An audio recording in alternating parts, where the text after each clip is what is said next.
Hi, everyone. Thank you for joining us today. We are going to go ahead and get started. My name is Leanne Greenlee. I work with the Ohio EPA's Division of Materials and Waste Management here in Columbus. And we just want to thank everyone for joining our virtual workshop today.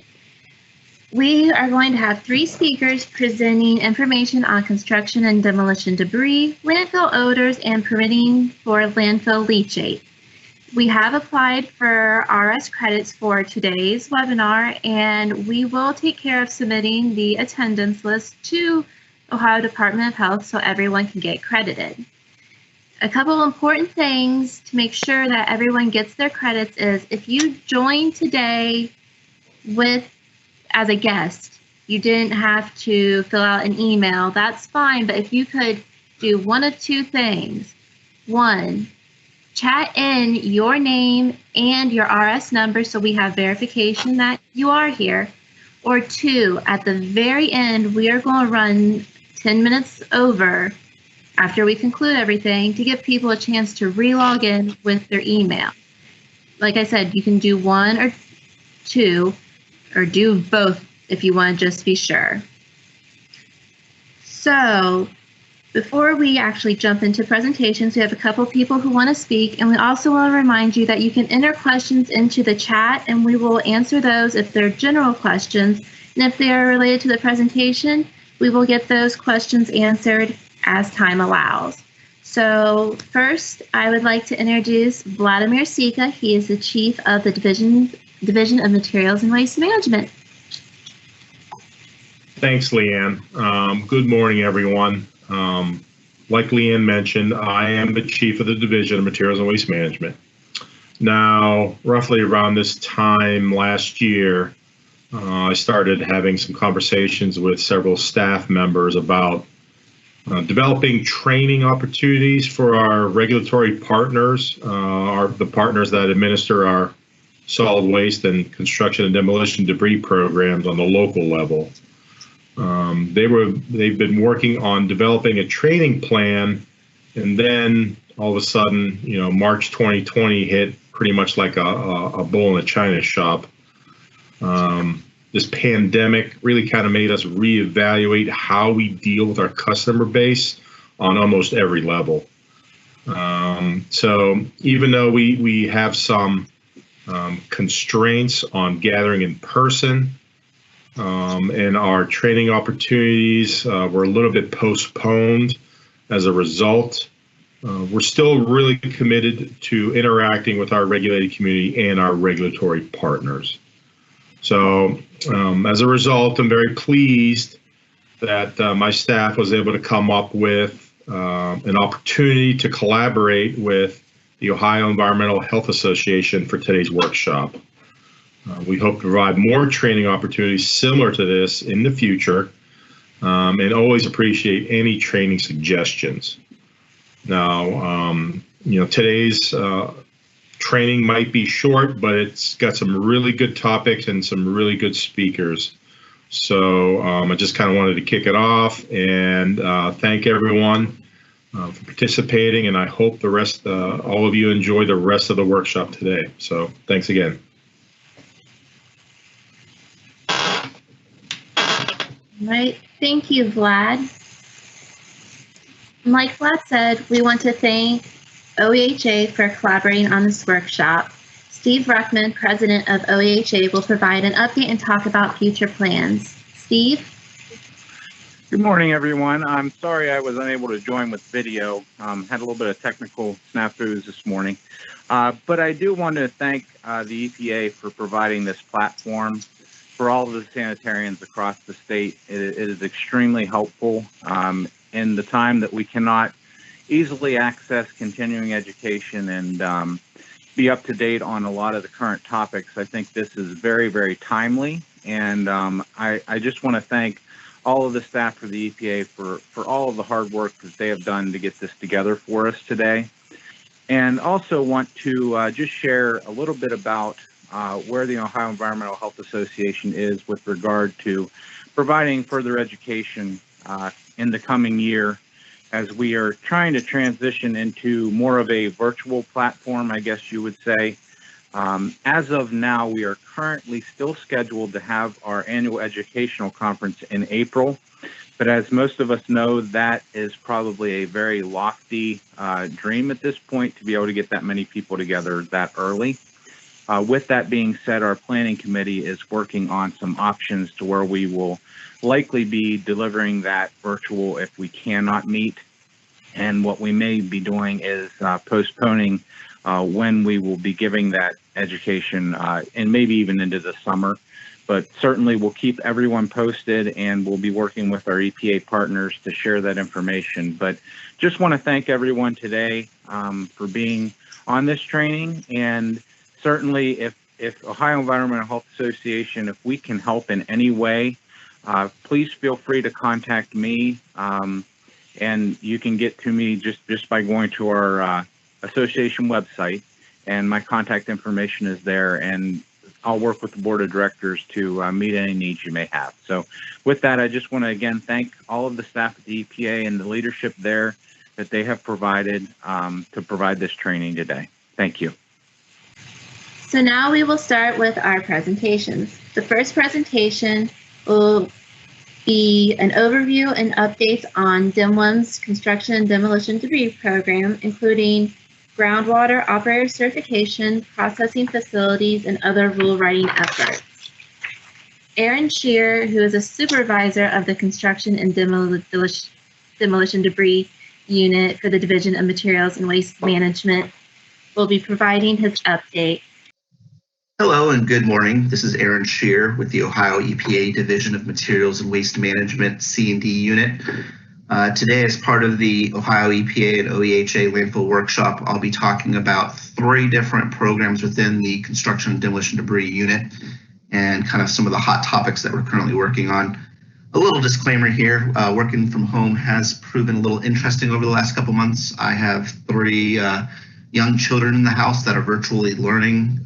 So if you hear some background noise or some color commentary in the background, I do apologize, but So today we're going to talk about 3 different topics within the construction and demolition debris unit. The first of which is groundwater quality. This is something we've been working on with our C&D landfills for the last almost 10 years. The next is the construction and demolition debris operator certification program. It's a fairly new program, only been around for about 2 years now. And lastly, we're going to be talking about the construction and demolition debris processing facilities and some rule writing efforts that we've been working on over the last about 18 months. So with that in mind, let's first start with construction and demolition debris groundwater quality.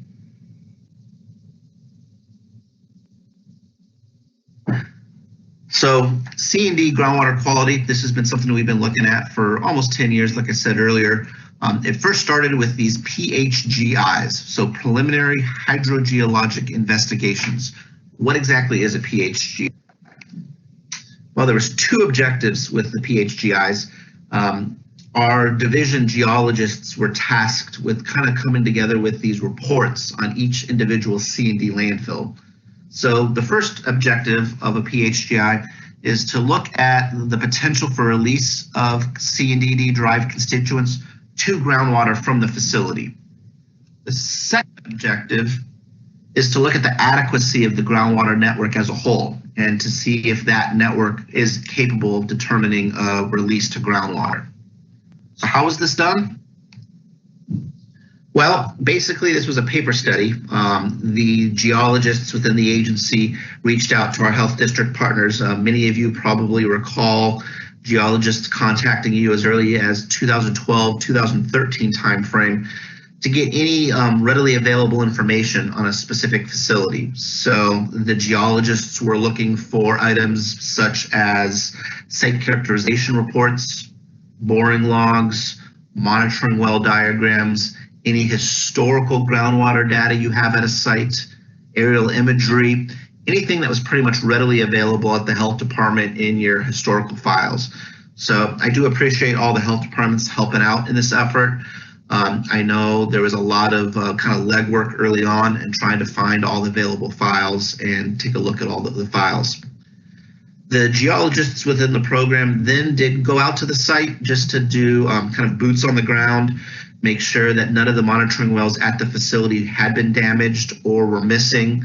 But other than that, there was no other field work conducted. This was basically a paper study, so there was no groundwater wells installed, no additional sampling. This was just looking at the available data at that point in time.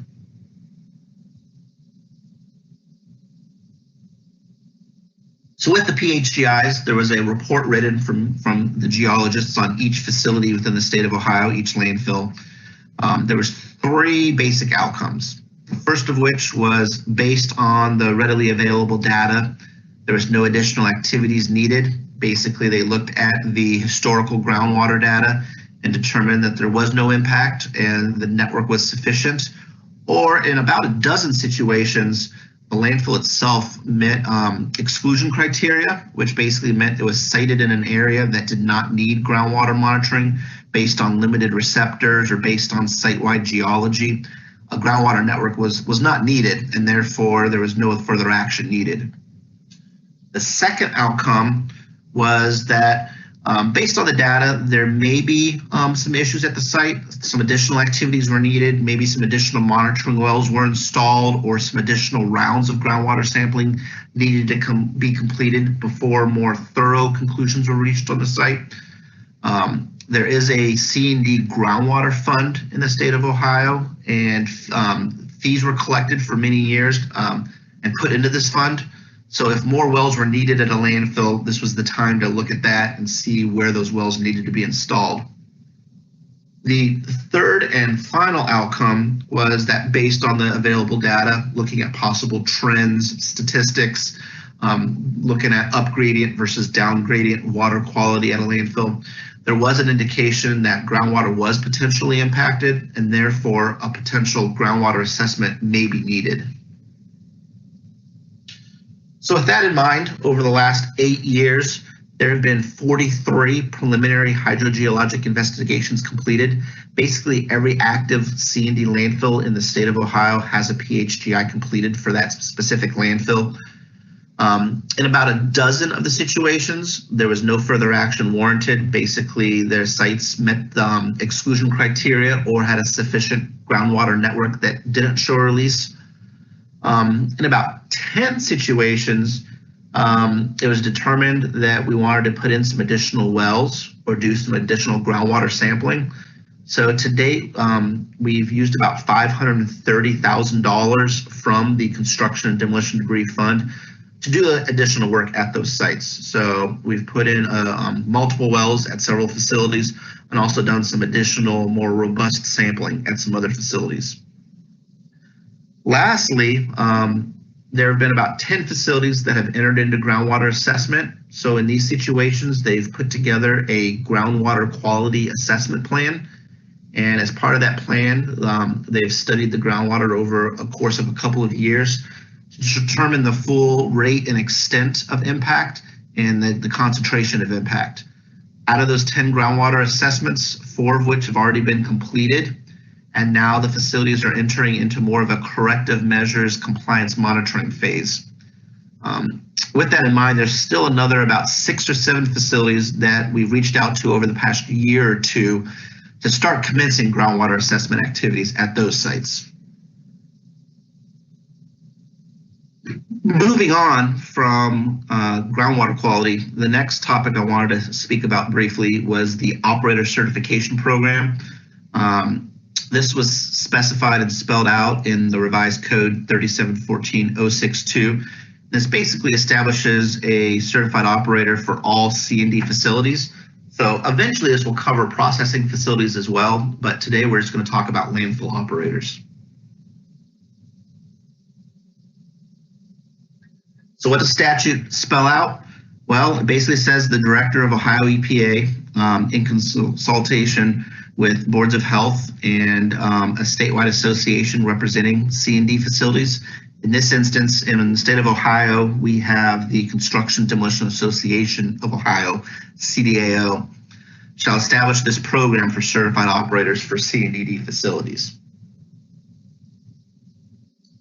It also specifies that to be a certified operator, this was a big point in the statute, is that certified operators shall complete 10 hours of annual education, and those 10 hours have to be made up of education regarding laws and rules, as well as best management practices.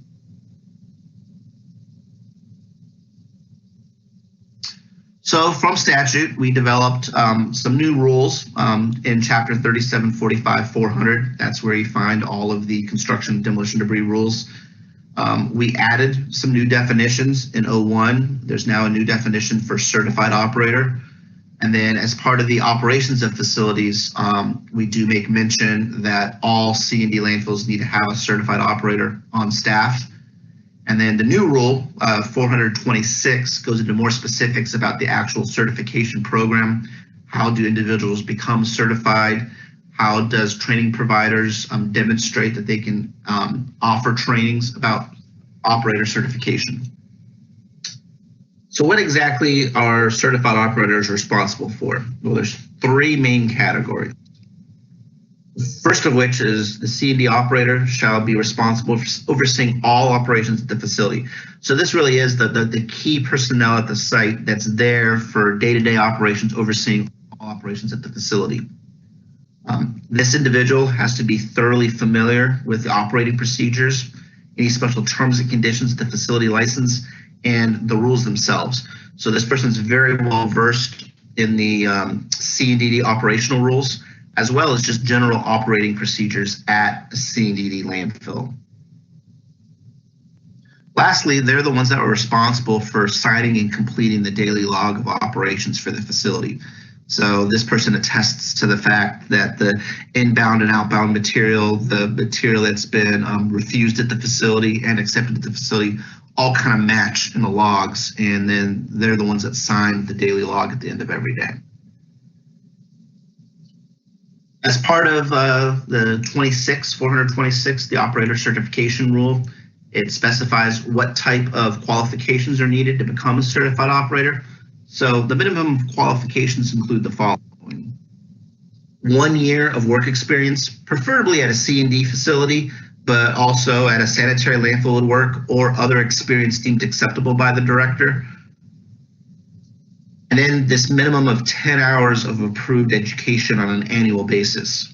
So out of those 10 hours of education training, 4 of which need to be on rules and laws regarding C&D landfills, and the other 6 are BMPs, so best management practices for the maintenance operation of C&D facilities. So how does this education training program get established? Well, there's a 3-member panel that the director has put together, and that 3-member panel then determines the minimum core curriculum and approves various training providers and various education training programs. So who's on this 3-member panel? Well, first of which, it's a representative from the director, so it's an EPA employee. In this instance, it's Rick Karleski. He's our assistant chief within our Division of Materials and Waste Management. The second person is a member of a statewide association of boards of health. So in this instance, OEHA or AOHC. And here we have Jeff Gibbs, who's the manager with the Franklin County Public Health. And lastly, we have a member from a statewide C&D association. So as I said earlier, in Ohio, we have CDAO, which is the Construction Demolition Association of Ohio. And that person that's been appointed is Jim Himmelgarn. He's the owner-operator of Taylorsville-Hardfill C&D landfill down in Montgomery County. So what does this 3-member panel do? Well, they establish the core curriculum. So when there's training providers that want to offer various elements of the training, they'll supply paperwork and an application to this 3-member panel, which then reviews the curriculum to determine if it falls into the BMP category or the laws and rule categories, and then determines the amount of hours awarded to that particular training provider. So as I said earlier, C&D certified operators need to complete 10 hours a year, 4 of which are rules and laws, and 6 are BMPs. So this 3-member panel reviews the training curriculum provided by the training providers, and then basically evaluates it for those rules and laws and BMPs, and determines how many hours are appropriate for each. So the 3-member panel, after looking at curriculum and literature provided from different training providers, approved 4 providers back in 2019: Bowser Mourner, CEC, CDAO, and Seneca Engineering. All 4 of these firms offered various elements of training back last year, some of which were the full 10 hours of training. Other had specific modules for best management practices or rules and laws. Unfortunately, in 2020, with limitations on classroom sizes and availability of meeting in person, there's only been 2 training providers that got recertified to offer training. Bowser Mourner Inc. and Seneca Engineering has been offering training to certified operators throughout this calendar year. In 2020, we have 35 certified operators. So that does leave some disparity with some of the sites in the state that do not have a certified operator. We're aware that not all landfills in the state currently have operators that are certified, and that's mainly due to the lack of training that's been available and training opportunities. The 3-member panel has met now several times to discuss the potential of offering a one-time extension of the training requirements into 2021, and kind of easing off a little bit on the requirement for the 10 hours of training to be completed in 2020 due to these unfortunate circumstances with the pandemic.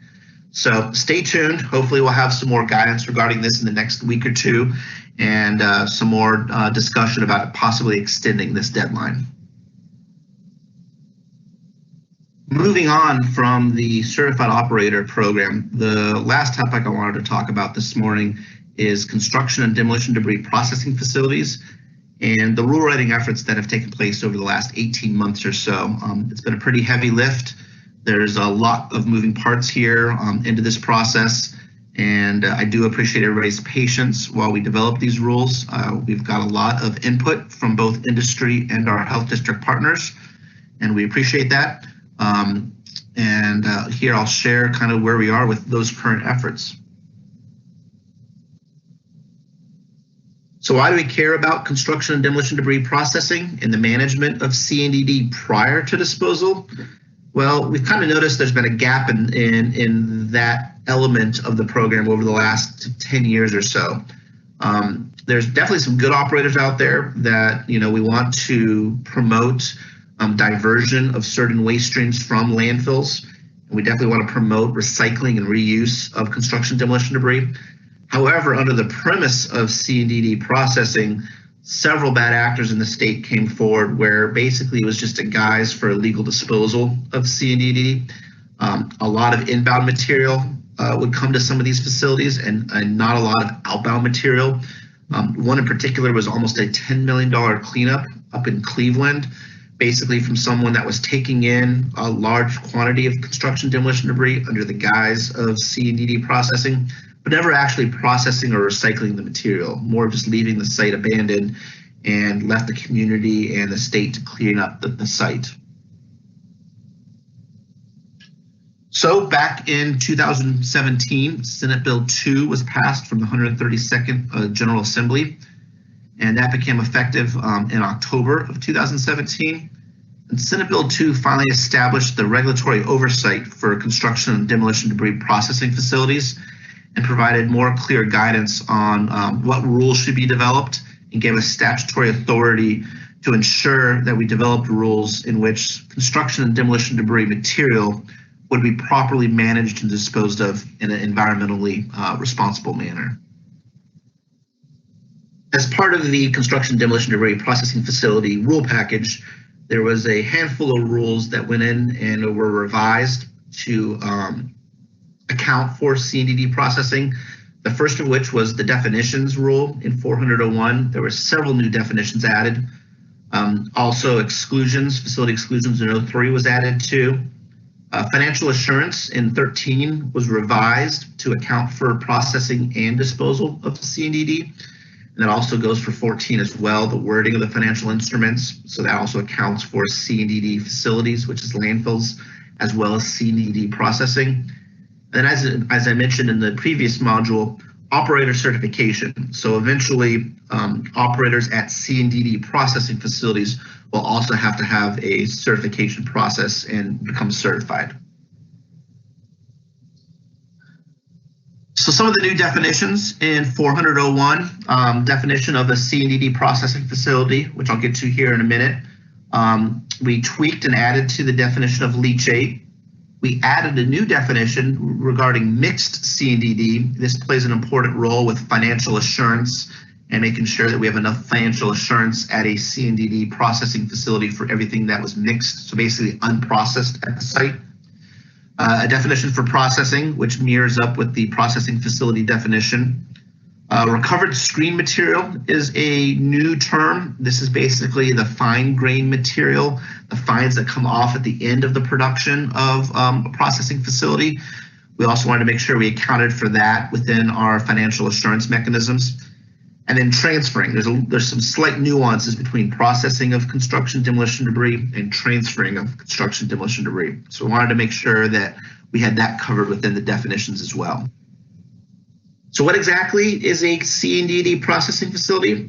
Well, this is kind of a piece of land, a location where C&DD is processed, transferred, or recycled. Now, the key here is this is not actually where the material is being generated.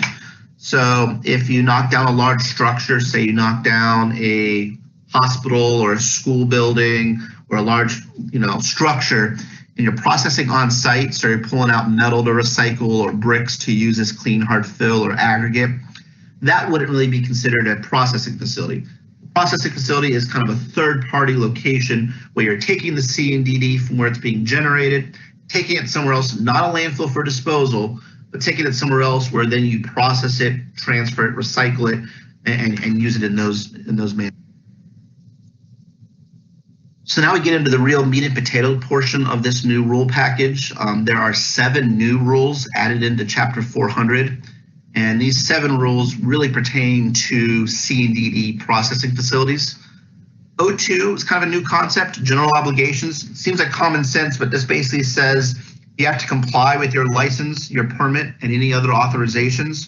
And it prohibits things like creating a nuisance, fire hazards, health hazards, violating environmental laws, and illegal disposal of C&DD. So a lot of common sense items, but we specifically called them out here in the general obligations section. 50 and 54 talk about PTIs. So this is a new concept. Historically, C&DD landfills only have annual licenses. Now we're looking at permitting processes as well. So with C&DD processing facilities, there will be a PTI for these facilities that needs to be renewed every 5 years. So the PTI process in 50 and 54 kind of spells out what the requirements are to obtain a PTI, what the application looks like, how do you transfer a PTI, the suspension denial of a PTI, as well as what type of fees are associated with a permit to install.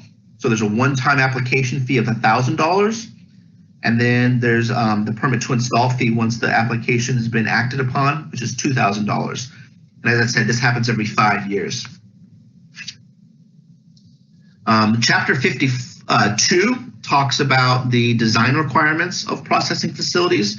So this is mainly the design plan, how a facility is laid out, what kind of engineered components are needed at a processing facility, what kind of design calculations. It looks at where there's occupied dwellings, where there's different siting criteria, and those kind of things go into the design requirements of a processing facility.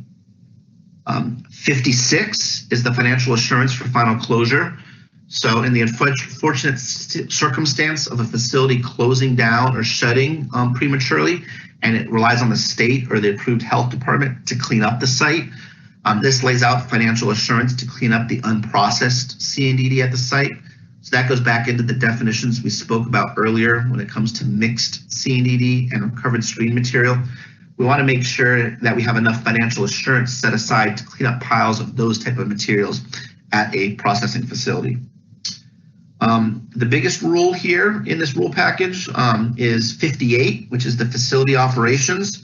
So this is just the day-to-day guidelines on how C&DD can be stored and processed, adds some basic practices to maintain the site in good working order, how to maintain records. There's a daily log of operations and record keeping.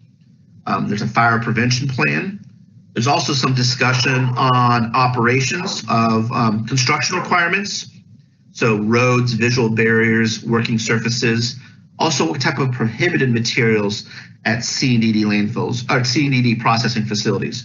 So it talks about pulverized debris, hazardous wastes, infectious wastes, containerized liquids, solid wastes, those type of materials that cannot go to a processing facility.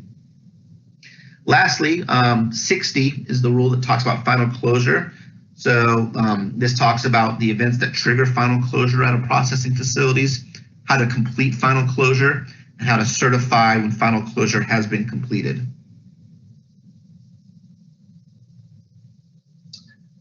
I know I just covered a lot of information on that last slide in a very short nature and a very quick nature. What I encourage folks to do is go to the DMWIM webpage, and on the webpage we have our rules tabs.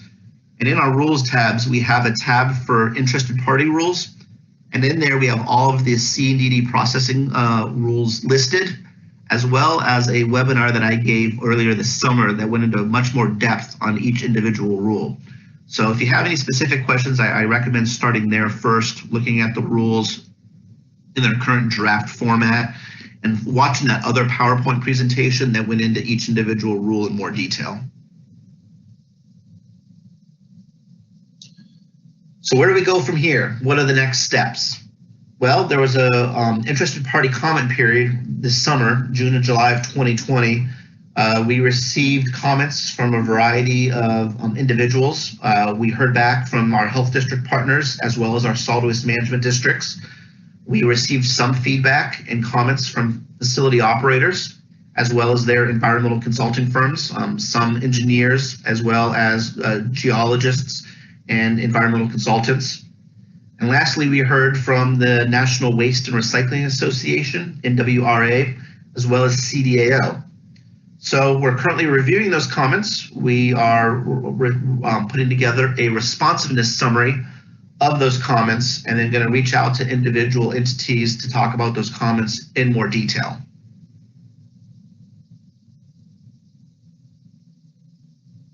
So with that said, that wraps up today's module on C&DD landfill program.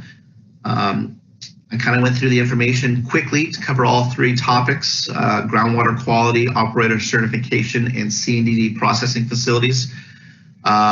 If you want to discuss these topics in more detail or have specific questions, feel free to email me. Is probably the best way to get a hold of me right now since I am working remotely. You can leave a voicemail at the number listed here, but probably the quickest way to get a hold of me is via email. But that being said, we have some time available now to take any questions and answers. So I look forward to hearing from everybody. Thank you. Thank you, Aaron. Are the PHGI reports a public record? If so, how can I obtain a copy of a PHGI for a particular landfill? Yeah, PHGIs are in the public domain.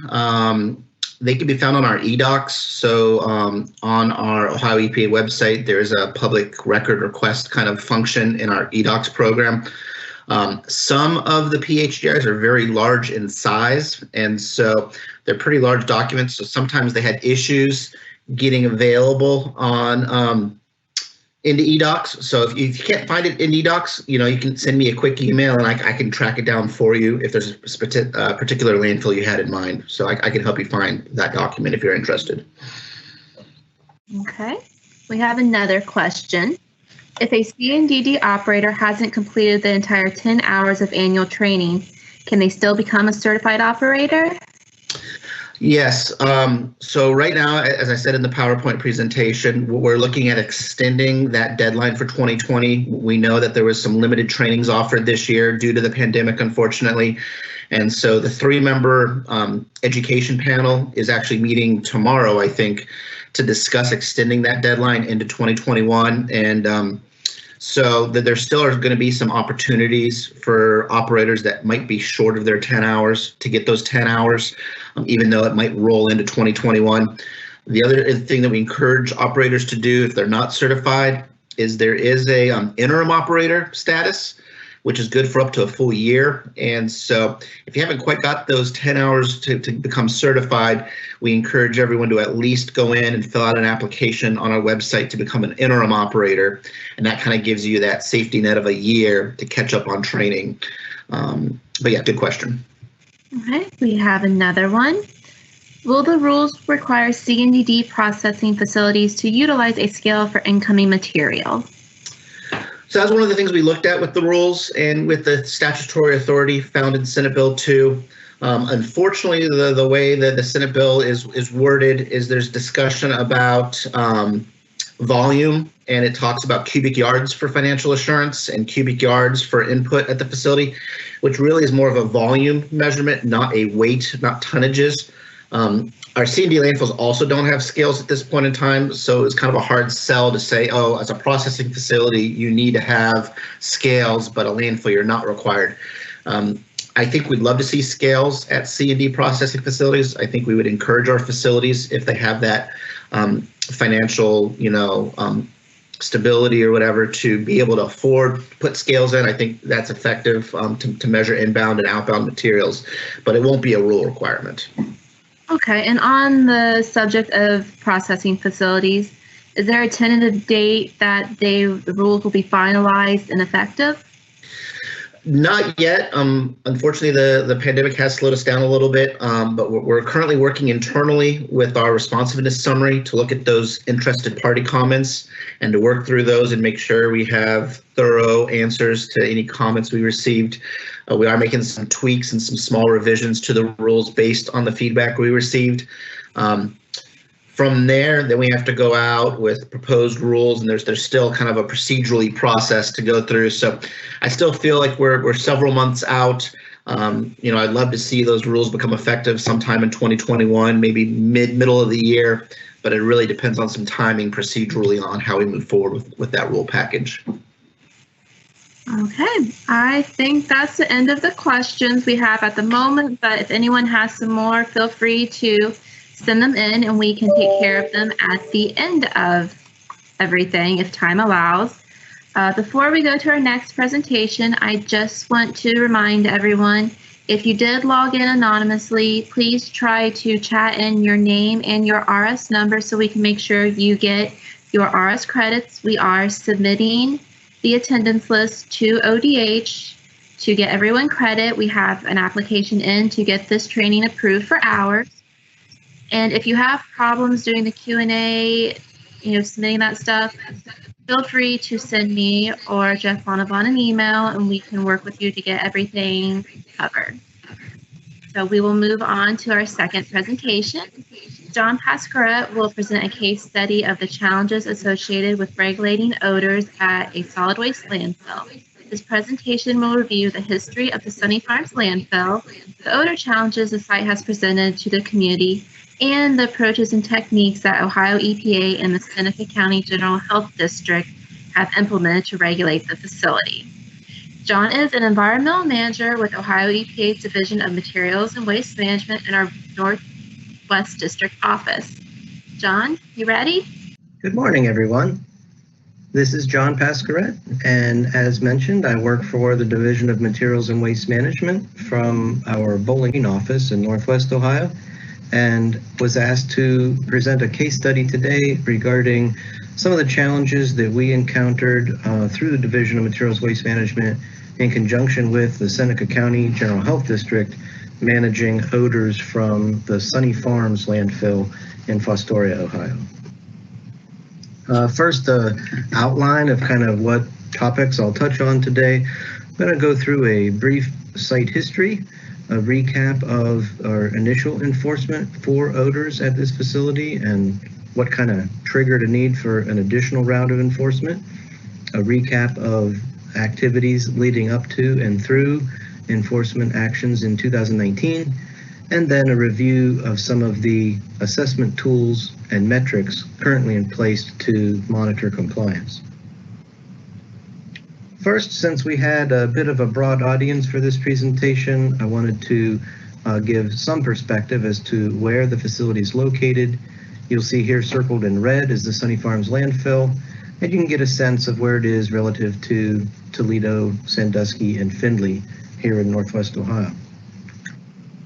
Zooming in a bit closer, again, the facility circled in red, you see it's located about 4 miles south of Fostoria and in between Findlay, Fostoria, Tiffin, and Cary, Ohio.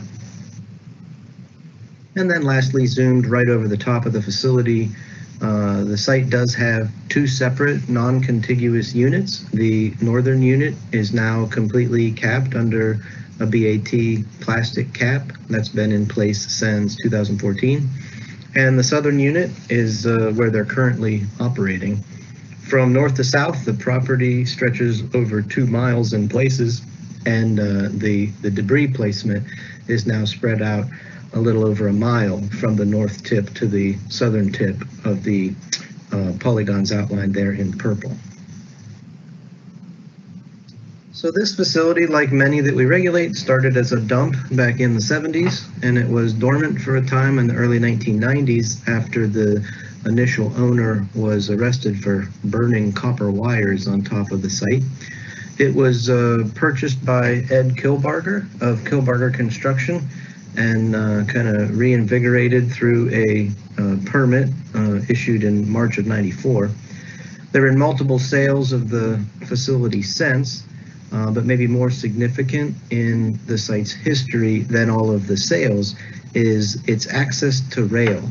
Rail line has always run along the facility's property line on the east side of the fill, but in 2004, they put in a spur that gave them the ability to receive waste via rail. I started receiving pulverized debris from the East Coast shortly thereafter, and our first enforcement for odors was linked to that transition in 2004, culminating in a settlement of an enforcement case in 2013. So we need to have some understanding of a little bit of chemistry to understand this particular odor challenge case study. Drywall is largely made up of gypsum or calcium sulfate, and that pulverized gypsum is prevalent in this unidentifiable debris that comes from construction demolition debris processing in the East Coast. And that calcium sulfate, if put into the right anaerobic oxygen-free environment with the right amount of water, creates biological life that generates hydrogen sulfide. Hydrogen sulfide you would describe as a rotten egg odor, and it is detectable even to the human nose at very, very low concentrations in the 3 part per billion to 10 part per billion range, depending on the person. When converted through a flare, the hydrogen sulfide generates sulfur oxides, sulfur dioxide, and that can also become an odor challenge and has kind of a struck match odor. And part of this site's history also includes some off-site sulfur dioxide odors. So after the site received this rail debris for several years, in 2011, 2012, we started to see an uptick in citizen complaints. Our division started statewide, recognizing a need to do odor inspections and develop some policies for how best to try to characterize what is sometimes a very subjective issue.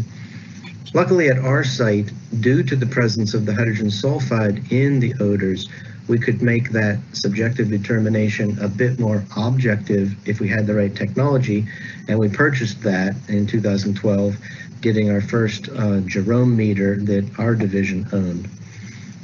So statewide, we had a couple of sites that were generating odors, and for the first time, I believe in my understanding of our program's history, used our odor guidance and this rule to then cite non-compliance for failure to control odors.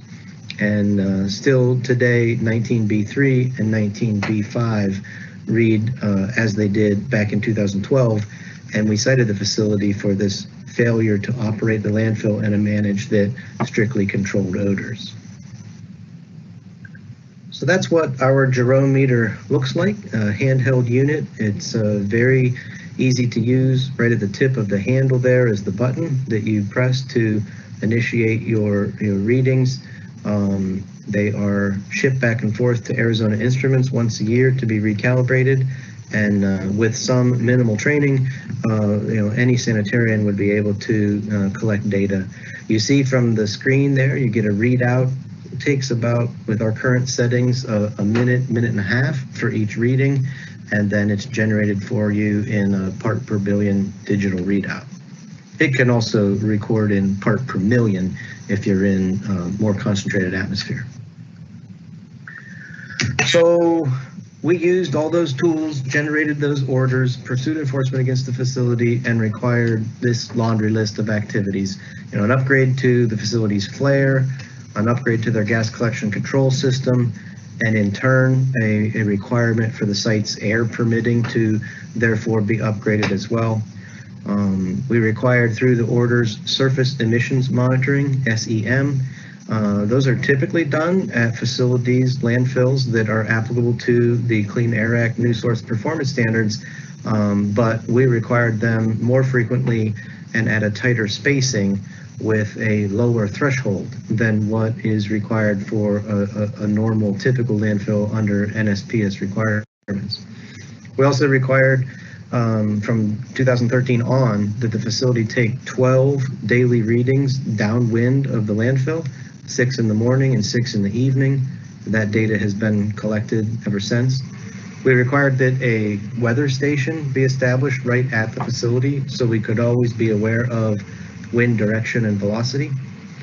We doubled the intermediate cover requirement from 12 to 24 inches. Any location that they did not anticipate returning to with additional waste placement for 30 days or more has to now, from that point forward, be under 2 feet of cover.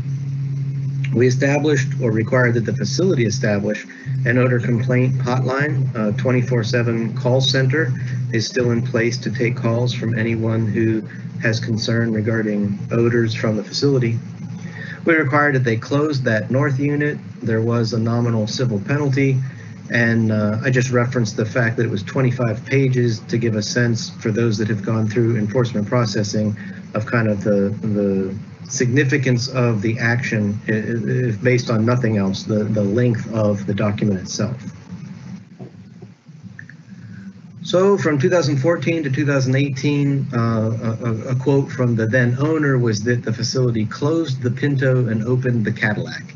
The owner at the time continued to assure us as they worked through enforcement with us that the odor concerns were linked to this older unit to the north, and that the better design and the better operations for the Cadillac to the south, we wouldn't repeat this history. That was not prophetic, and we have since learned that the Cadillac was just as bad as the Pinto when given time. Also, during this transition time from 14 through 18, the new Division of Air Pollution Control permit was established. It essentially doubled the allowable amount of SO2 per year, up to 478 tons on average per year that the facility was allowed to emit as it treated the hydrogen sulfide through a flare and emitted SO2. We required new permit standards for the timing of the gas collection control system construction and required that they get more wells and more collection equipment into the landfill such that they could draw the gas from the facility as soon as we expected the wastes to be generating odors. And we required annual liner construction projects to be implemented in a timely fashion. And then in 2018, we saw a bit of a concerning trend. We have this odor detection going on with 12 downwind readings per day, and we noted 4 days in October when they were above 15 part per billion with these hydrogen sulfide readings, increasing to 5 and then 10 through the end of 2018. Never a good trend line from a regulatory perspective to see increases like that in any metric. But also similar independent metric with odor complaints to that 24/7 hotline. Those numbers ticked up from 31 to 49 to 196. in December of 18, an even more concerning trend. So we also started noting, concerning trend with the landfill gas chemistry itself. The hydrogen sulfide concentrations within the raw gas were rising, and sampling data for hydrogen sulfide, which has been collected since 2013, could be reviewed to see that we were experiencing something within the chemistry of the landfill that was causing the odor risk to be greater because the concentration of hydrogen sulfide was greater. And this is a bit of a depiction of that trend, at least from August of 17 up through the end of 18 and into early 19. And you see we went from, 0.5% to 1% hydrogen sulfide to, at least by the time we get to January of 19, over 2% of the gas having this hydrogen sulfide present in it, over 20,000 part per million. December 20th was a key date in the story of this particular odor management case study. It happened to be the day that the Seneca County General Health District Sanitarian recorded 180 part per billion with their handheld Jerome meter, and coincidentally was the very day that the board was meeting to make a determination on the facility's annual license. All of the enforcement that we did prior to 2013 and all of the record keeping we oversaw from 2013 until this day, we had only once seen a detection above 100, and it was on the landfill property or very close to the property line. So this was significant. If you get within a downwind plume of hydrogen sulfide in 15 part per billion range, everyone can smell it, and it is of concern. When you get above 100, it's not a location you want to stay in very long, and for the poor folks that needed to live in those kind of locations when winds might blow directly toward their property, it was unacceptable. So that same day, after getting that news from the health department, we took our Jerome meter into the field, and the sanitarian and I, or our inspector and myself, did a tour miles from the landfill in a downwind direction, and started that day to kind of develop this approach for plotting our data. The yellow pins are non-detections, the red pins are above 15, burgundy above 50, black above 100. So you can see there around pin 14, we got detections that far from the facility that were above 100 part per billion, and all the way down there at pin 19, we were still above 50 part per billion. And that location was 7 miles from the facility, so very concerning. And because of that, we then kicked off similar downwind monitoring with our own meter on each of these occasions. And then just to give a sense of a couple of those, this was December 27th, and this one was noteworthy because we had detections that we attribute to the landfill that were further from the landfill than any other sampling done prior to or since. We had a fellow employee from our office that lives in Findlay, Ohio, and as he drove south on 75, he called back and claimed he could smell the facility just south of our office. And so we checked the wind direction. It did seem to be blowing directly to where he had encountered the odor, and we traveled to that location, smelled it ourselves, and began collecting objective data. You can see here that the yellow pins kind of bracket some non-detections, the orange pins some very low detections, but nonetheless detections 19 miles from the facility. And we continued to crisscross the wind as we worked our way to the south back towards the facility. And as you can see, where we found detections directly in that line lead right back to the facility, and concentrations above 50 once we got a mile or so from the site. And this is just a graphical representation of all the sampling we then did, trying to get a better perspective of what odors were doing, what hydrogen sulfide concentrations were like in and around the community. And zooming in a bit closer, you can see here lots of data that we had collected. And during the same time frame, the Seneca County General Health District did the same and used their handheld meter to supplement this data with their own observations and data collection. So we issued notices of violation on each of these dates in white, escalated enforcement on the 23rd, and then settled an enforcement case on the 31st. I highlight those particular key dates. I'm sure all of you who have been involved in enforcement, especially subjective challenging enforcement like this associated with odors, can appreciate the uniqueness of being to escalate and settle a case in that short time frame. But the facility owners at the time were committed to getting this taken care of and met with us frequently to work towards resolution. So we had a lot of the same principles in 2019 that we did in 2013. We know we needed to contain this gas, have systems in place to capture it, but now we were also adding that there was obviously a need to do better treatment to remove that sulfur before it was processed through the flare. And then we increased the tools that were in place to assess how successful all of that contained capture and treatment was. So that led to these interim orders being signed January 31st.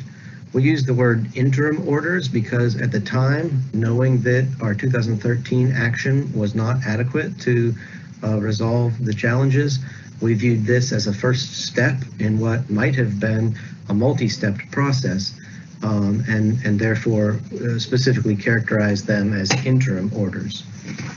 These orders replaced and upgraded the settlement document that had been established in 2013, and as noted, included those provisions to contain, capture, treat, and assess. In the contain category, we required that the facility install an odor control blanket, that they implement additional cover soil, and that they limit the size of their working face. So the entire northern section of the landfill, which was required to be under final cap because it had been at final grade, we required that they put the plastic down and as soon as possible and complete that project as an odor control blanket. We required that on one slope that was at a long-term interim grade, they increased their cover from 2 feet to 3 feet, and we put specific details into the orders of the geometry of the working face. So here's a close-up view of the southern unit. Everything in purple to the right was now required from that point forward to have 3 feet of cover, and everything in red was already under final cover, and yellow was then required to all go under the odor control blanket, which we hope would then limit the odor source to everything that's not shaded on the southern portion of that southern unit. The facility had been working on the installation of treatment boxes that would, in theory, remove the sulfur before the treated gas was then sent to the flare. And those treatment boxes were then required to be completed and required to be operated as part of this settlement agreement. And we also required upgrades to the gas collection and control system. That picture shows the treatment boxes in the background, and just another view of what that technology looked like. Gas from the landfill would first go through these units, pulling out some sulfur prior to going to the flare to limit the sulfur dioxide emissions from the flare by removing some sulfur from the gas before it got to the air pollution control technology. And then in the realm of assessment, we required that the facility establish stationary continuous samplers, Jerome meters, similar to the ones we had used and similar to the one the facility had used to measure downwind readings, were required to be established at 3 locations and operate continuously, with every 10-minute data being made available to us in the health department. And we required that the surface emission scanning frequency and the surface emission scanning specifications both be ratcheted down to be even more conservative than what had been established in 2013. So Jerome 1 is to the north, Jerome 2 to the east, and Jerome 3 to the south. We picked these locations in part based on where the facility had access, and in part based on all of the weather station data that we had since 2013, which gave us a sense of the most predominant wind directions. And this is a typical map now submitted monthly from the facility that shows the path that their technician walks once a month to do the surface emissions monitoring. That is a 50-foot grid spacing, but now every time that they sense methane escaping the landfill cover at 100 part per million, they have to note that location, monitor the hydrogen sulfide that's also escaping through the cover at that location, and then take steps to ensure that the methane limit is below 100 during a resample. And they can do that by retuning their well field, adding cover, or both.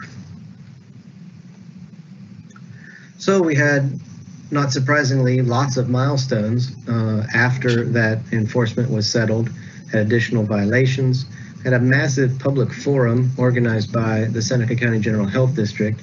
They were looking for additional feedback and information to assist the Board of Health with their pending decision associated with the landfill's license, which had not yet been issued for 2019. And after that forum, 500 or 600 people in attendance, the health department did choose to issue a proposed denial of the license. In March of 19, we then did an inspection and found that the very first requirement, the 3 foot of intermediate cover requirement, was not met by the facility, and days later issued a violation of those orders and referred the facility to the Attorney General's office for having violated our orders. We had a significant odor surveillance event March 27th, and then into the wee hours of the morning on March 28th. And then shortly after that, the facility completed the connection of 21 new gas wells. We issued our NOV for continuing failure to control odors on April 15th and started some SO2 sampling later that month. Ultimately, we settled the additional enforcement case in July, and ultimately then, once they were on a legally enforceable schedule to return to compliance, the Board of Health was comfortable issuing the 2019 license. So I want to just highlight a couple of these issues, first bad and then good. So certainly on the bad side, we had additional concerns associated with this odor monitoring event and the need to issue an additional NOV. So on March 27th and 28th, this is what our sampling data looked like. And again, using the same color-coded pins, you can see the yellow non-detections, the red or at times even black higher detections, and on this particular occasion, even a red pin up there at sampling point 11, which indicates we were above 15 part per billion, well north of Fostoria, 6 miles or so probably from the landfill itself. That additional data coincides with the locations where we got all of the complaint calls at the same exact time that we were performing the sampling. The facility had indicated at times that they thought, oh, people were just complaining because they don't like them. And we felt this data was very valuable to document that, people were complaining when they had reason to complain. And this, we thought, objectively showed that the complaint locations coincided with where we had objective data documenting hydrogen sulfide concentrations. And then lastly, that marks the location of the police station. At this point in time, in March of that year, we had a meter operating. The Division of Air Pollution Control had a hydrogen sulfide meter operating at that location, and it recorded detections of concern independent of our handheld meter. So we did a second round of sampling that night. You can see the wind shift with more of a component that was blowing it towards the east. And then a third round of sampling that was, as I indicated, into the wee hours of the morning. At this point, with lights, the facility operators were back on the landfill trying to place additional soil around some newly constructed extraction wells, which they viewed to be the source of this particular incident. But then on the better news side, this March 31st date is significant because they installed 21, or they connected 21 new gas wells. But that did lead to additional concerns with an increase in their SO2 generation. So here's a hard to view slide. It is again the southern unit, and it's an engineering drawing that shows where these wells will be located. Zooming in and circled in red are each of the new 21 locations where wells were drilled into the facility along final slopes, and on that date connected to vacuum and hooked to the flare. But now with the southern unit, the lighter purple all the way to the bottom, having those additional wells pulling even more volume to the flares, the facility did generate more SO2 as all that sulfur was then converted through the flare to emissions from the flare. And here's a representation of that SOx emissions, that sulfur dioxide emission. I'm marked on the chart here where our enforcement was settled, and the end of March where those wells were connected, and you can see the big jump in the reported tons per month of SO2 emissions per month. And then that increase in tons per month also significantly increased the rolling average, and this chart runs all the way through just a couple months ago, and you can see now instead of 478 tons per month as a rolling average, they're approaching 3,000 tons per month as a rolling average. And then lastly, we referenced this additional settlement and the fact that the health department was therefore able to issue a license. July 26th consent order essentially just includes everything we had from 2013, everything we had from earlier in 19, and then incorporated just a couple of lessons learned. It added, most significantly, injunctive relief from the Division of Air Pollution Control, that now in a joint combined enforcement effort had their own section of this settlement agreement that the Attorney General has helped to negotiate. And there was in this one a substantial financial penalty in the $3 to $4 million range. So we now use metrics we continue to use metrics to assess the facility's compliance. We're reviewed with the Seneca County General Health District, first of which are these monthly plots of the required 12 daily downwind hydrogen sulfide samples. And you can see here, starting from August of 18 through current, we had the spike in those detections just prior to enforcement, and then a nice drop after those additional wells were installed. We were particularly concerned about that September 2019 peak, so adjusted that data to just normalize it a bit and show the 98th percentile, and that peak is muted a bit. Still a bit of concern around September, October of 19, but good results since. We also have days with hydrogen sulfide detections of 15 part per billion or higher per month. And charting that, you can see again, leading up to enforcement, we had as many as 14 days in the month of January where they detected off-site concentrations of hydrogen sulfide above 15, but after they connected the 21 wells in March, those days dwindled to 4 in October of 19, and pleased to say we haven't had an off-site detection above 15 part per billion collected during those 12 daily downwind events since. And I've circled it on this slide just to draw emphasis to that, certainly good news.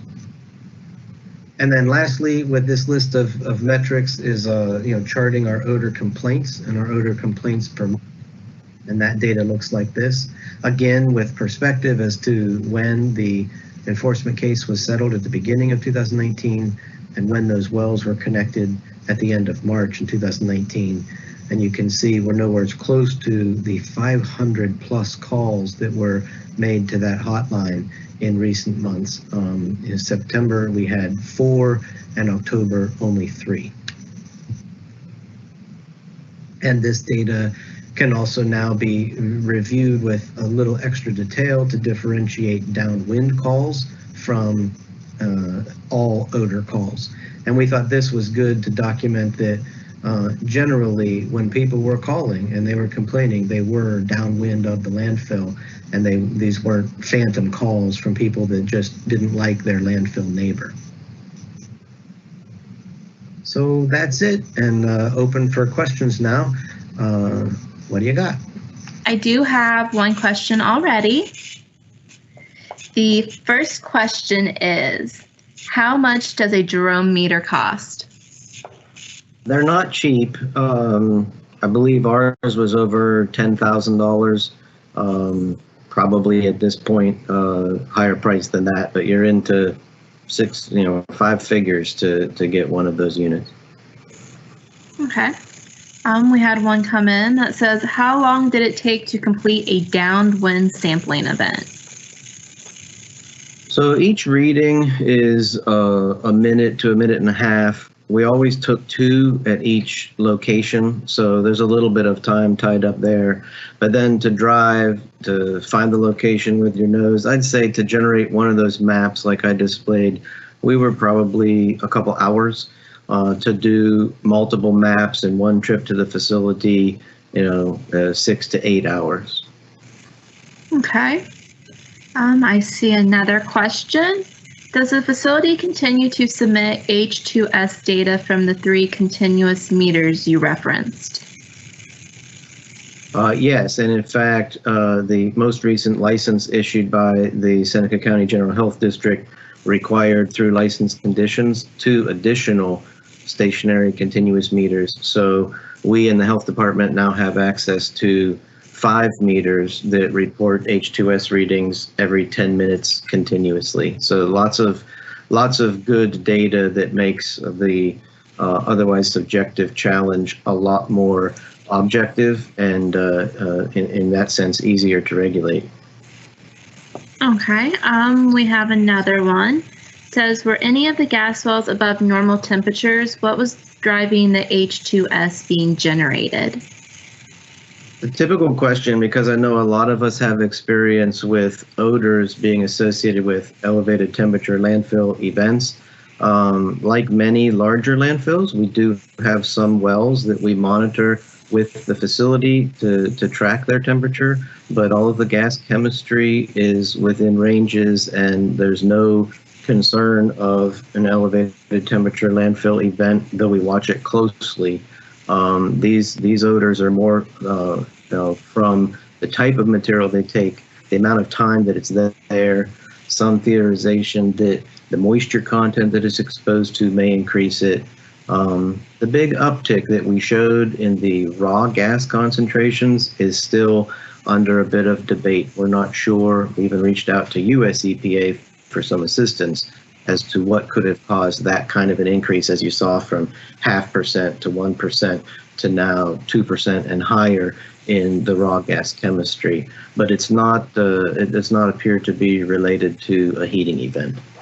Okay, we have another one that just wants a little bit of background on the site. Was it an MSW versus a CNDD, or was it MSW that takes CNDD, maybe like drywall material? Yeah, so it is and always has been a solid waste landfill. That permit from March of '94 made it a BAT solid waste landfill. So they take over the road regular garbage route trucks, but only about 400 to 500 tons a day. And their AMDWR, their authorized maximum daily waste receipt limit is 7,500. So overwhelming majority of what they take comes in via rail, and an overwhelming majority of that is materials that are processed with this fine-grained drywall potentially included in them. Okay. We have one more. This person wants to know, can a local health department borrow a meter from the Ohio EPA if they receive odor complaints? I would say contact your local contacts there at the EPA. I don't know how many we have distributed around the state, but we at least have one in Bowling Green. In our situation with this particular challenge, that first enforcement from 2013, we required the facility to purchase the unit for Seneca County. And so they were able to get access to the technology through that first resolution. Again, because of its expense, that was kind of rolled into the financial impact to the facility after that first enforcement was taken. Okay. Well, I do not see any more questions, so thank you, John. You're welcome. Okay. Our third presentation will be from Phoebe Lowe. She works for Ohio EPA's Division of Surface Water. She is a pre-treatment coordinator and has been for 6.5 years. Phoebe, when you're ready. My name is Phoebe Lowe, and I am the pre-treatment coordinator for Ohio EPA's Division of Surface Water.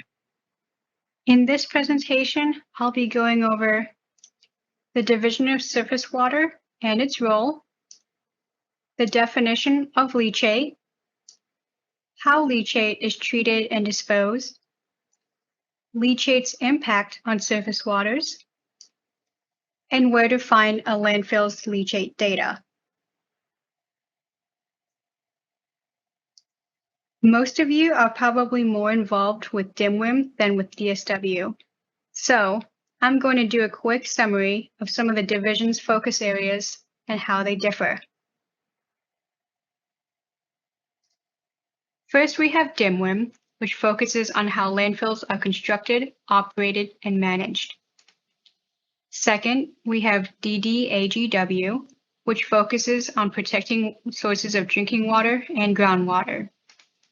And third is my division, DSW.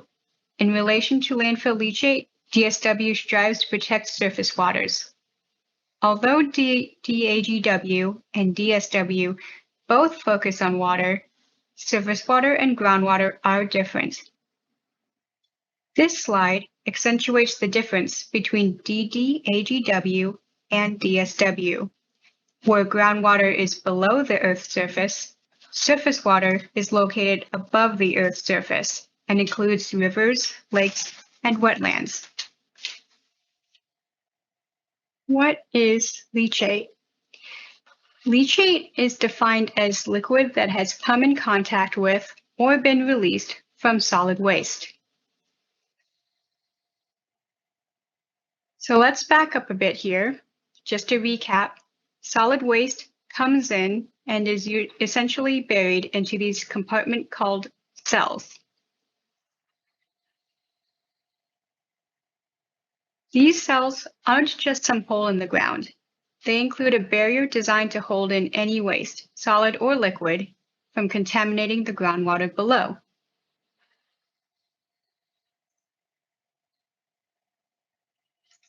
One of the common ways that leachate can be generated is through precipitation events. Rainwater seeping into the cell becomes contaminated. If the clay and plastic liners are doing their jobs, the liquid will accumulate within the cell. Besides precipitation, there are many other factors that impact leachate production. Another common one includes the chemical and biological reactions that can occur within the solid waste itself.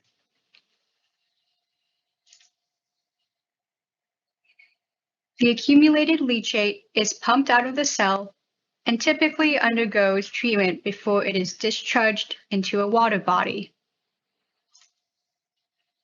But why does it have to be treated? And how and where is it treated?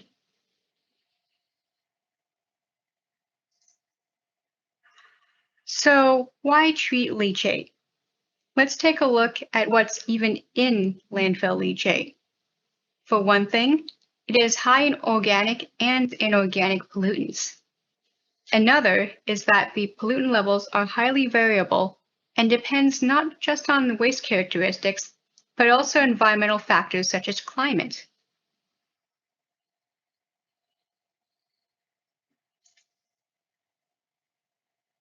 Let's compare leachate to domestic wastewater. For the purpose of this presentation, domestic wastewater, or residential wastewater, refers to the wastewater generated in our day-to-day household use. Note how the typical leachate is significantly more polluted than the wastewater that leaves our households.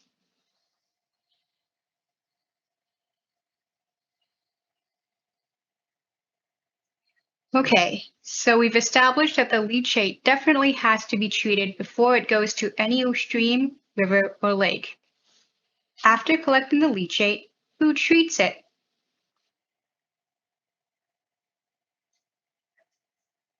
The three most common options include treating it on site, meaning that the landfill has an effective treatment system on the property. Due to unavailability of space or funds, many landfills may rely on other options. These options include off-site treatment, which means that the landfill sends the leachate elsewhere for treatment. Basically, once that other facility receives the leachate, it is out of the landfill's hands. The third option is a combination of on-site and off-site handling. The landfill could have a system that partially treats the wastewater before sending it elsewhere to complete the treatment requirements. For this presentation, we'll be focusing on the off-site handling and the mix of both. But when it gets off-site, where does it actually go? Usually, the leachate is sent to a wastewater treatment plant. Out of the nearly 40 active facilities that hold a municipal solid waste landfill permit, a majority of these send their leachate to a wastewater treatment plant.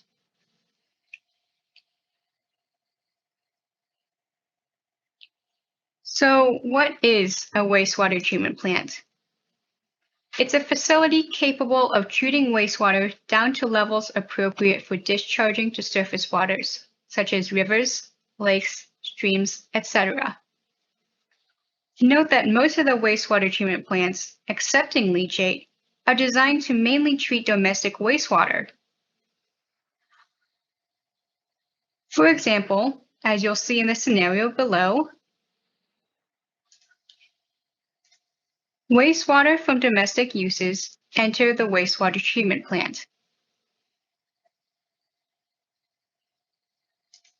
The water is polluted, but the wastewater treatment plant treats it down to levels that are acceptable and safe for surface waters. The wastewater treatment plant discharges the treated wastewater to the surface water.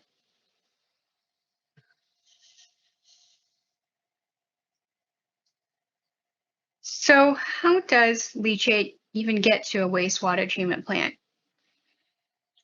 Leachate can be transported to a wastewater treatment plant through a direct connection or by hauling it to the wastewater treatment plant. Now, you might be wondering why any landfill would want to haul its leachate instead of use a direct connection. A landfill would have to haul leachate if it's physically far from the destination or if the nearby wastewater treatment plant cannot accept the leachate. A landfill hauling by truck is always on the lookout for other wastewater treatment plants that are closer. But whatever happens, the landfill should have a second option for leachate disposal at all times. If the wastewater treatment plant turns them away, they need a backup plan. But why would a wastewater treatment plant reject leachate? Well, let's explain how the leachate could impact a wastewater treatment plant. Remember how I said that the wastewater treatment plants are mainly designed to handle domestic wastewater? Well, here's that side-by-side comparison of leachate and domestic wastewater again. If a facility typically experiences domestic wastewater, it's easy to see how leachate can overwhelm the treatment system if given in high enough volumes.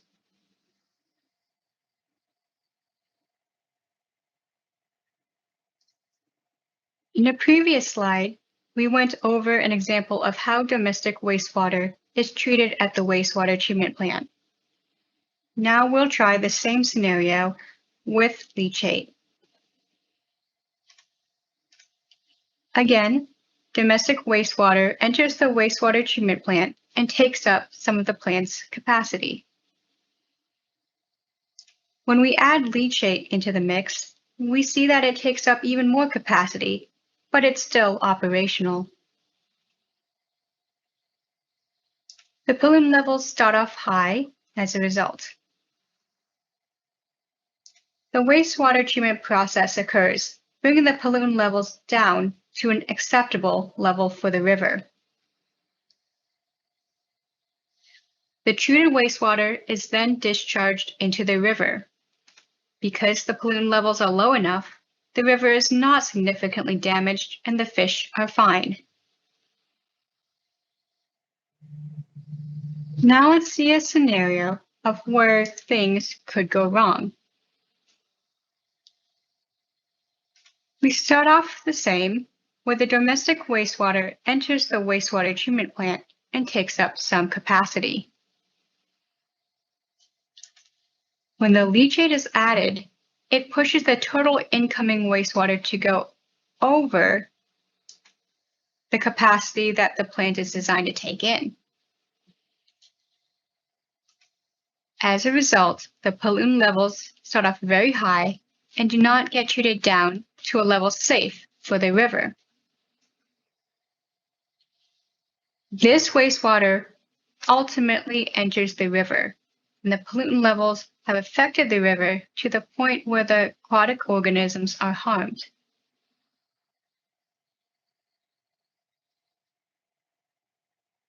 Well, what if the landfill wants to try the third option, which is treating it partially before sending it to the wastewater treatment plant?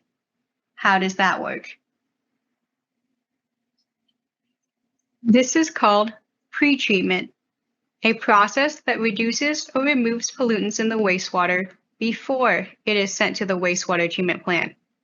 As we can see in the simplified scenario below, the leachate's pollutant levels are very high and has the potential to cause problems at the wastewater treatment plant.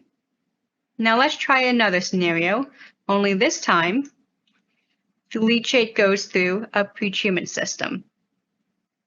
This pretreatment system reduces the pollutant levels so that it is more manageable for the wastewater treatment plant to handle. Note that there is no law that states that every landfill must have a leachate pretreatment system. The necessity for such a system is determined on a case-by-case basis. To summarize, leachate is a liquid that has come into contact with landfill wastes. Landfill leachate is most commonly sent to a wastewater treatment plant for treatment and discharged to surface waters. However, there are other options, such as treating and disposing the leachate through on-site systems.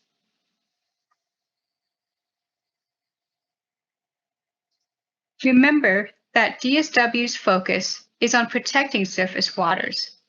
We discussed in the previous slides how the leachate has potential to impact watersheds.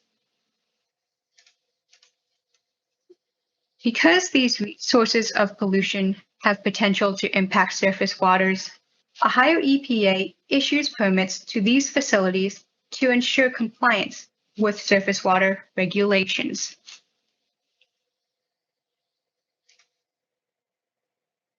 In regards to permits, please contact me if all of the following apply.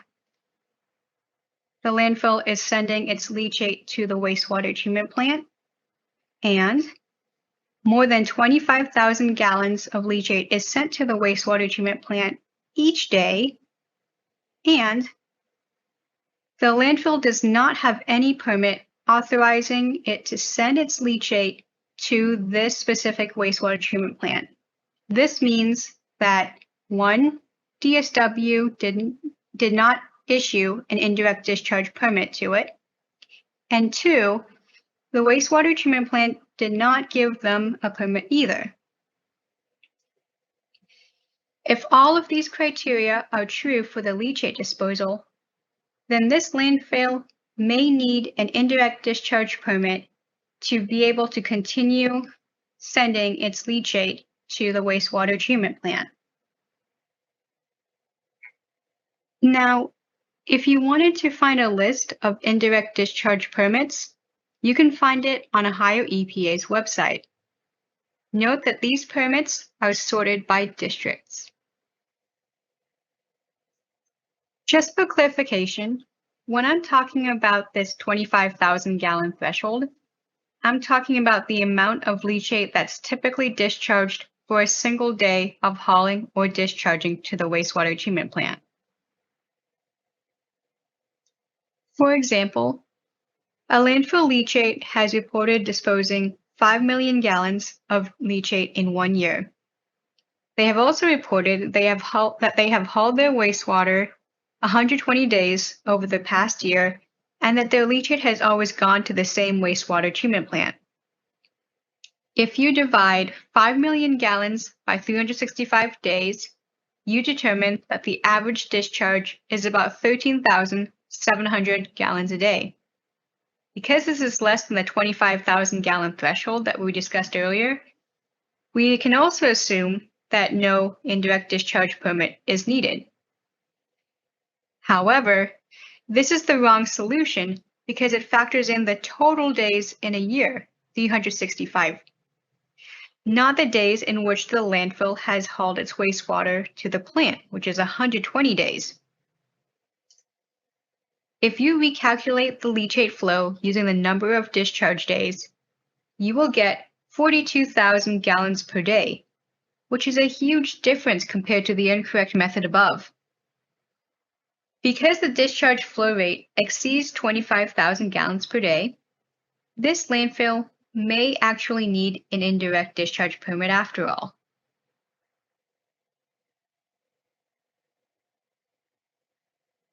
In addition to the list of indirect discharge permits, other resources on Ohio EPA's website include the annual operational report and daily log forms. Each municipal landfill submits this report every year around March, and it reflects the previous calendar year. Contents include the volume of leachate generated, how the leachate was treated and disposed, as well as leachate sampling results. This report is available through Ohio EPA's eDocs website. For the purposes of simplifying your search query, I have included some useful tips. The red boxes indicate specific fields that narrow your search down to the annual operational reports. The green boxes indicate the most useful fields to narrow your search down to a specific site or time frame. Sometimes you could get a long list of operational reports. From my experience, the reports dated around March is usually the correct one. What are you looking for specifically? Well, to give you an idea, here's a picture of the first page of the 2019 annual report form. The blank form itself is 28 pages, so there's a lot of information in a report submitted by a landfill. You'll know that you're on the right track if your eDocs search brings up a pretty large file, roughly 75 to 100 pages long. Fortunately, leachate is only a small part of this report. You'll find the volume and disposal methods summarized in section 14 of the operational report. It should have a similar layout to this example, where the volume and destination of leachate is broken down by months. Leachate sampling results are located in Section 15 of the report. This includes nearly 100 parameters, which include metals, inorganics, organics, and PCBs. These leachate sampling results are collected as a grab sample from the landfill management system. Let's also talk about daily log forms. Landfills are required by law to maintain a record of its daily log of operations.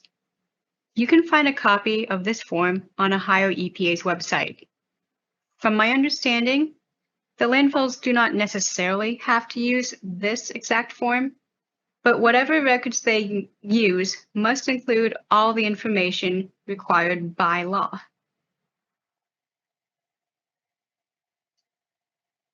Leachate regulations and requirements are actually outlined on page 3 of this daily log form template. I'll just give you a second to look over some of these rule references and write them down if you need to.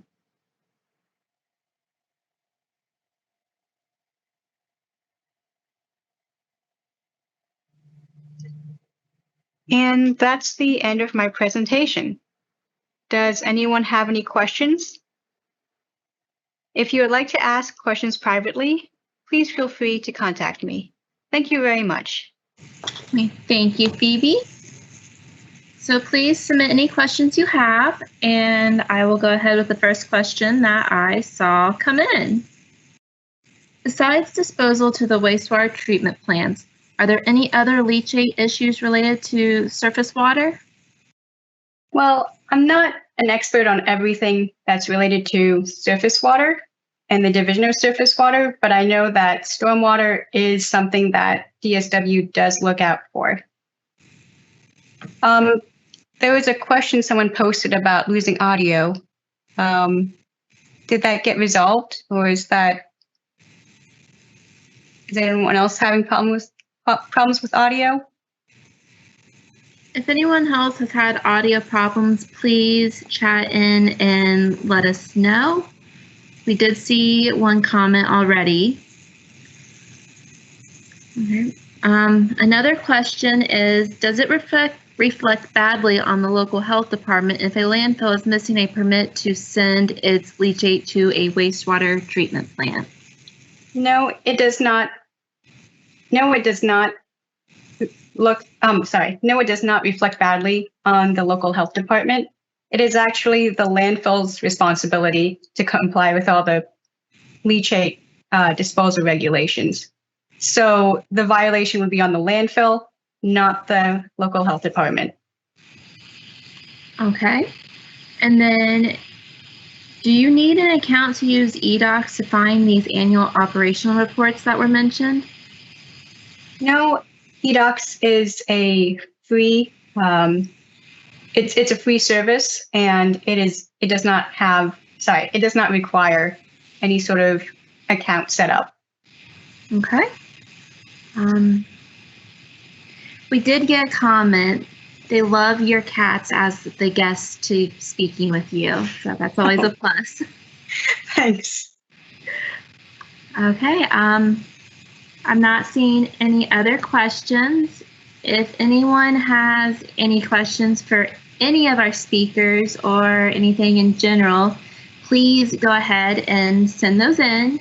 We do want to we appreciate everyone joining us today and for being able to listen and participate.